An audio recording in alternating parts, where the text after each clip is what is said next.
Quelques instants, voici en direct les déclarations de Christiane Taubira depuis la chancellerie. Justice.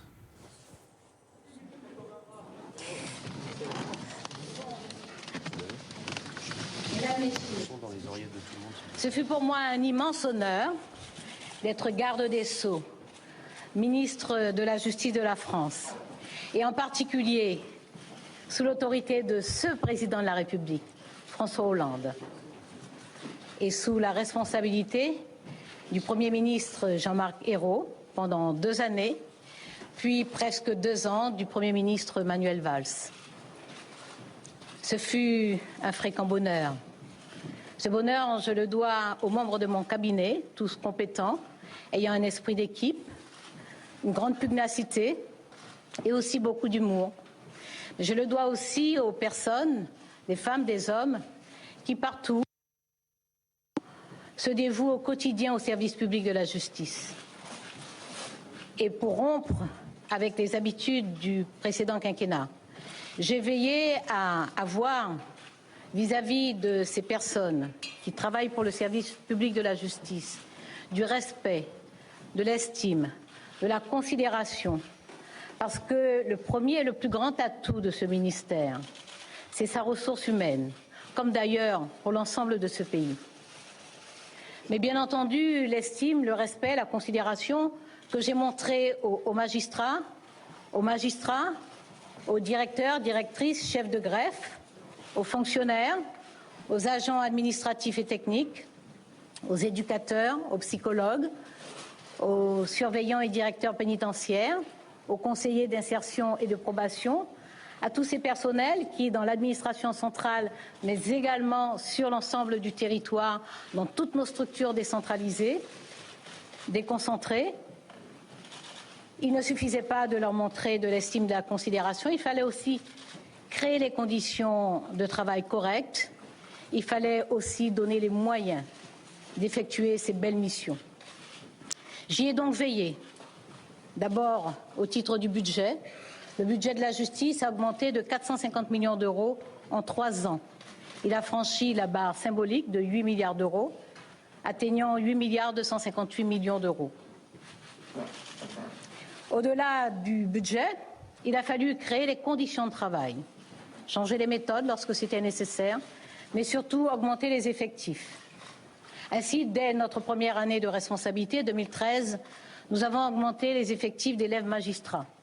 Alors qu'en 2010, la moyenne 2010, 2011, 2009 était de 144 élèves magistrats par année.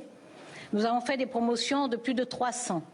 354 en 2013, 368 en 2014, 382 en 2015 et 530 prévus pour la promotion de 2016, comprenant les élèves magistrats et les recrutements latéraux.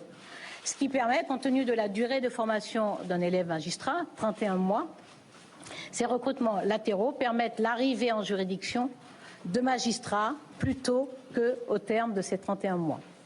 Ces 31 mois, néanmoins, s'étant écoulés, nous avons, à partir de septembre 2015, eu la satisfaction de voir arriver en juridiction plus de magistrats qui n'en partaient à la retraite, puisque 300 magistrats en moyenne partent à la retraite chaque année. Nos efforts sont donc récompensés depuis septembre 2015 et c'est un mouvement de fond qui permettra, sur toutes les années qui viennent, d'avoir plus d'arrivées de magistrats dans les juridictions que de départ à la retraite. Nous faisons chaque année des promotions de 700 greffiers. Pour ce qui concerne les personnels pénitentiaires, nous avons accompli un supplément d'effectifs de 534 en 2014, de 483 en 2015 et de 600 en 2016.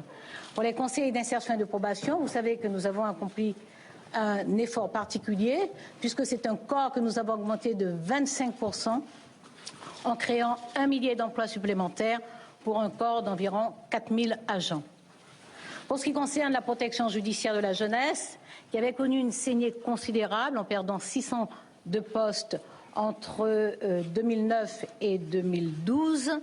Nous avons comblé donc cette suppression d'effectifs et nous avons créé 202 postes en 2013, 130 en 2014, 169 en 2015 et 75 pour cette année 2016. Nous avons également renforcé nos écoles parce que ce sont nos écoles qui forment ces magistrats, ces greffiers, ces conseillers d'insertion et de probation et ces personnels pénitentiaires. Nous avons donc renforcé l'École nationale de la magistrature. Nous avons également renforcé les 3 autres écoles, l'École nationale de la protection judiciaire de la jeunesse, l'École nationale de l'administration pénitentiaire et l'École nationale des greffes. Nous avons accompli un travail législatif considérable. Un certain nombre de textes de loi sont plus connus que d'autres.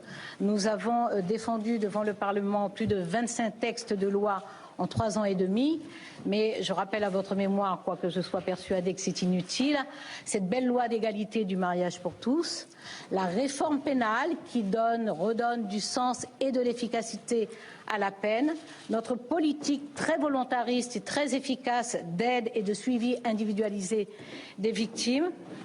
Nous avons également engagé une réforme de la justice civile du XXIe siècle pour assurer un meilleur accès aux droits, une plus grande proximité pour les citoyens et une justice civile plus efficace au quotidien pour les citoyens.